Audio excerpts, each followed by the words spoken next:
गुजरात के पंचायती राज मंत्री के बेटों ने अपने ही पिताजी के डिपार्टमेंट के पैसे उड़ा दिए। दाहोद में 71 करोड़ रुपए का मनरेगा का घोटाला हुआ है।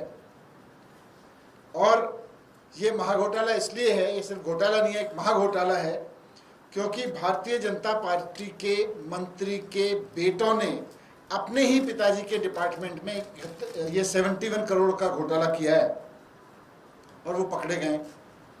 आप सब जानते हैं कि वहाँ के कृषि और पंचायत मंत्री बचूभाई खाबड़ जी के विभाग में ये घोटाला हुआ है 71 करोड़ का, और उनके बेटे बलदेव और किरण और उनका भतीजा वहाँ पे 71 करोड़ की चोरी करने के आरोप में पकड़े गए हैं। क्या चोरी की है उन्होंने कि मनरेगा के काम, गरीबों के जो काम गांव में होने थे वो हुए नहीं, कोई काम नहीं हुआ। मनरेगा बनाया गया था इसलिए कि गांव में, गांव के एकदम पॉवर्टी लाइन पे खड़े हुए गरीब लोगों को, जिनके पास कोई काम नहीं है, उनको रोजगार दिया जा सके और उनसे गांव में कुछ काम करवाए जा सके। लेकिन पंचायती राज मंत्री के बेटों ने कंपनियां बना के वो काम अपने हिस्से ले लिया और काम किया भी नहीं। तो गांव में कोई काम नहीं हुआ, गांव के गरीब लोगों को रोजगार नहीं मिला।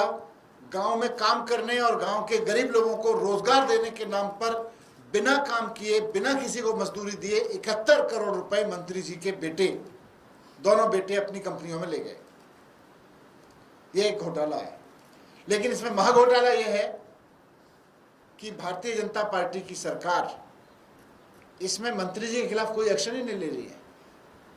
मंत्री जी के बेटे अपने ही पिताजी के डिपार्टमेंट में 71 करोड़ रुपए का घोटाला कर गए, और ये तो केवल 2 तहसीलों का मसला है। ये तो केवल 2 तहसीलों का मसला है जहां ये 71 करोड़ रुपए का ऐसा मामला सामने आ गया जहां काम नहीं हुआ। अभी इसमें पूरे गुजरात में अगर सारे तालुकाओं में इसकी जांच करा ली जाए तो ये कितने हजार करोड़ का घोटाला मिलेगा, इसका अंदाजा लगाना मुश्किल है। लेकिन भारतीय जनता पार्टी क्या कर रही है?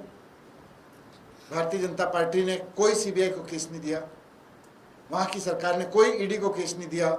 मंत्री जी बाकायदा अपनी कुर्सी पे बने हुए हैं क्योंकि बाकी तालुकाओं में जांच ना हो जाए। मंत्री जी बाकायदा अपनी कुर्सी पे बने हुए हैं।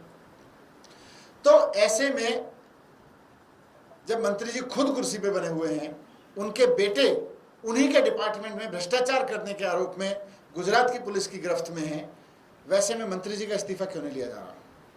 ये क्या वजह है कि भारतीय जनता पार्टी